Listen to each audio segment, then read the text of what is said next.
आज मी तुमच्याबरोबर शेअर करत आहे महाराष्ट्राची पारंपरिक रेसिपी, ती म्हणजे आंबील। महाराष्ट्रामध्ये होळीच्या दिवशी हे थंडगार आंबील बनवलं जातं। हे आंबील पिल्याने शरीरातील उष्णता कमी होते। चला तर आपण ही रेसिपी पाहूया। त्यासाठी मी इथे वापरत आहे खलबत्ता। खलबत्त्यामध्ये 6 पाकळ्या लसणाच्या घेतल्या, 5-6 तुकडे आल्याचे घेतले, 1 चमचा जिरे घेतले व ते कुटून घेतलं। बारीक कुटून घ्यायचं। तुम्ही ते मिक्सरचा वापर केला तरी चालेल। दगडाच्या खलबत्त्यामध्ये कुटल्यामुळे आंबीलला अजूनच छान टेस्ट येते। गॅस ऑन करून त्यावरती पॅन ठेवला व 1 चमचा तूप घातलं। त्याच्यामध्ये तूप वितळल्यानंतर थोडंसं गरम झालं की त्याच्यामध्ये आपण कुटून घेतलेलं आलं, लसूण आणि जिरं हे घालायचं व 1 चमचा हिरवी मिरची घालायची। मध्यम आचेवरती हे थोडं भाजून घ्यायचं व भाजल्यानंतर 1 ग्लास पाणी घातलं। आता हे मध्यम गॅसवरती उकळी येण्यासाठी असंच ठेवून देऊया। मी इथे 1 चमचा मीठ घातलं, तुम्ही तुमच्या चवीनुसार घालू शकता। त्यानंतर एका बाउलमध्ये अर्धी वाटी ज्वारीचं पीठ घेतलं, 1 वाटी पाणी घातलं त्यात व विस्कच्या साहाय्याने व्यवस्थित गुठळ्या न होता मिक्स करून घेतलं। आता हे बॅटर आपण उकळी आलेल्या पाण्यामध्ये घालूया। हे पहा, उकळी आलेली आहे।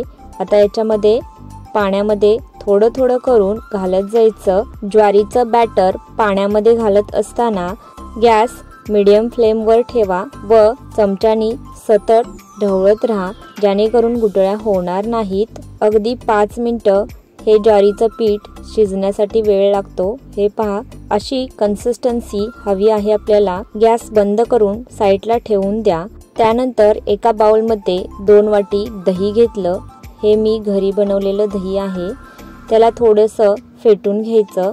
विस्कच्या साहाय्याने फेटा, म्हणजे गुठळ्या राहणार नाहीत। त्यामध्ये 1 तांब्या पाणी घातलं, म्हणजे 4 वाटी पाणी घातलं व मीठ चवीनुसार घातलं। त्यानंतर जे आपण ज्वारीचं पीठ शिजवून घेतलं आहे ती याच्यामध्ये घालून घेतलं व चमच्यानी व्यवस्थित मिक्स करून घेतलं। हे पहा, त्यानंतर मिरपूड चिमटभर घातली व वरतून कोथिंबीर घातली। पुन्हा एकदा चमच्यानी ढवळून एकत्र एकजीव असं मिक्स करून घेतलं।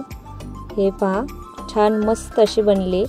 तर आपण हे पूर्वी जुनी ज्या पद्धतीमध्ये मटक्यामध्ये हे ठेवलं जायचं त्याच पद्धतीमध्ये मी ते मटक्यामध्ये ओतून घेतलं व हे मला थोडं घट्ट वाटत होतं म्हणून 2 वाटी पाणी अजून ॲड केलं व 4 ते 5 तासासाठी हे झाकून ठेवायचं।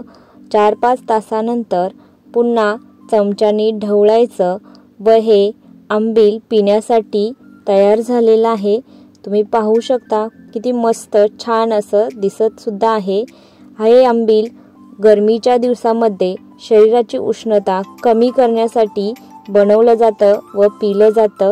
आपल्या महाराष्ट्राची पारंपरिक व ट्रेडिशनल ही रेसिपी आंबील तुम्हाला कशी वाटली हे मला नक्की सांगा व हेल्दी खा, हेल्दी रहा। आपण पुन्हा भेटूया नवीन रेसिपीमध्ये। तोपर्यंत बाय बाय।